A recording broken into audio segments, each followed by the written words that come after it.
చూసుకున్నట్లయితే వైసీపీ మాజీ మంత్రి ఆ పార్టీ కీలక నేత అంబటి రాంబాబుకు భారీ ఊరట లభించింది.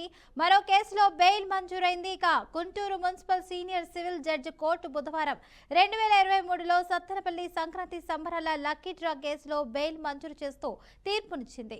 ఈ కేసులో అంబటి రాంబాబును కస్టడీకి ఇవ్వాలని కోరుతూ సత్తెనపల్లి పోలీసులు వేసిన కస్టడీ పిటిషన్ను డిస్మిస్ చేసింది. ఇక సీఎం చంద్రబాబుపై దుర్భాషలాడిన కేసుతో పాటు ఆయనపై పలు కేసులు నమోదవ్వడంతో రాజమండ్రి సెంట్రల్ జైల్లో ఉన్నారు.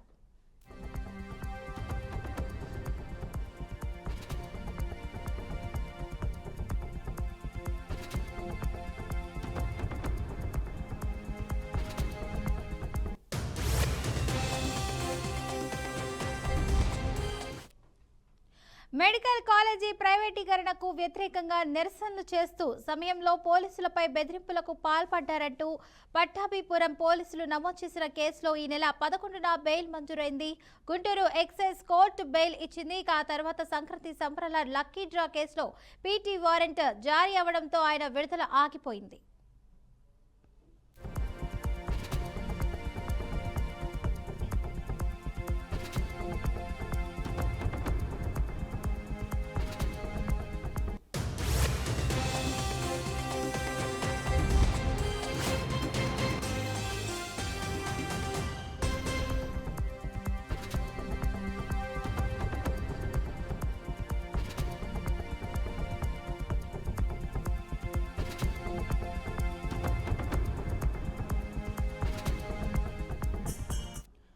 వైసీపీ మాజీ మంత్రి ఆ పార్టీ కీలక నేత అంబటి రాంబాబుకు భారీ ఊరట లభించింది. మరో కేసులో బెయిల్ మంజూరైంది. ఇక Guntur municipal senior civil judge court బుధవారం 2023లో సత్తెనపల్లి సంక్రాంతి సంబరాల లక్కీ డ్రా కేసులో బెయిల్ మంజూరు చేస్తూ తీర్పునిచ్చింది.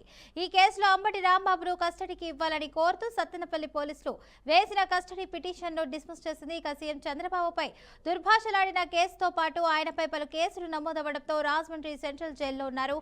ఇక మెడికల్ కాలేజ్ ప్రైవేటీకరణకు వ్యతిరేకంగా నిరసనలు చేస్తున్న సమయంలో పోలీసులపై బెదిరింపులకు పాల్పడ్డారంటూ పట్టాభిపురం పోలీసులు నమోదు చేసిన కేసులో ఈ నెల 11న బెయిల్ మంజూరైంది. ఇక గుంటూరు ఎక్సైజ్ కోర్టు బెయిల్ ఇచ్చింది. ఆ తర్వాత సంక్రాంతి సంబరాల లక్కీ డ్రా కేసులో పీటీ వారెంట్ జారీ అవడంతో ఆయన విడుదల ఆగిపోయింది.